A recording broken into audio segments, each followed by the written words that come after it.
حضرت ابراہیم ابن ادم رحمتullah علیہ ایک دفعہ مریدوں کے بیچ بیٹھے تھے تو آپ فرمانے لگے دنیا میں جو کچھ ہو رہا ہے میری مرضی سے ہو رہا ہے.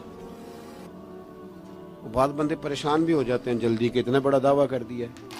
تو آپ ہنس پڑے، فرمانے لگے اگلی بات بھی سن لو پھر کوئی تبصرہ کرنا. فرمانے لگے جو کچھ ہو رہا ہے میری مرضی سے ہو رہا ہے، کیونکہ میری وہی مرضی ہے جو میرے رب کی مرضی ہے. میں نے اپنی مرضی اپنے رب کی مرضی میں فنا کر دی. اب میری مرضی کوئی نہیں، سانو قید سجن دا گہنا ہے، او جنج رکھے ایسا اونج رہنا ہے.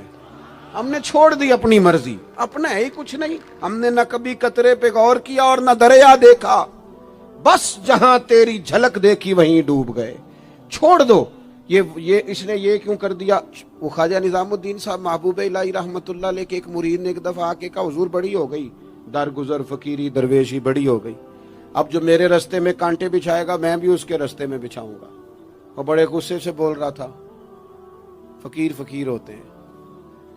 خواجہ صاحب ہنس پڑے، فرمانے لگے پتر تو زیادہ ہی ناراض ہو گیا ہے.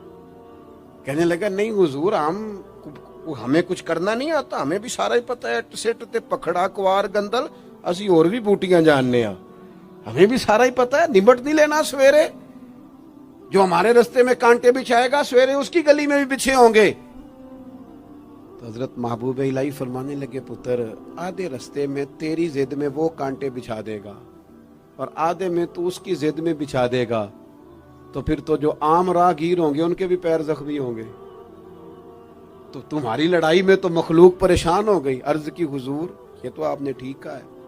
فرمانے لگے اگر چاہتے ہو نا دنیا کانٹوں سے نہ بھرے اور لوگوں کو تکلیف نہ ہو تو ایک دوسرے سے تکلیف چھوڑ دو.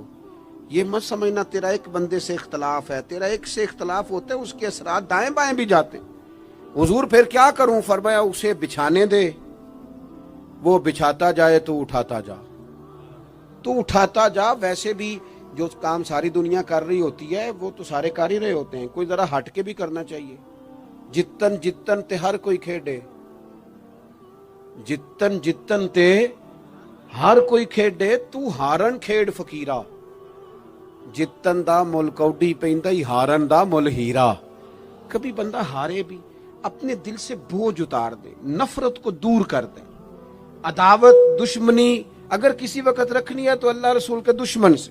اشداء علی الکفار، اپنوں کے لیے کیا ہے، کچھ عقیدہ کے لیے کیا ہے، رحماء بینہم. میرے عزیز ترمذی میں حدیث ہے، اپنی بات کو حوالہ دے کے مضبوط کر دوں. ترمذی میں حدیث ہے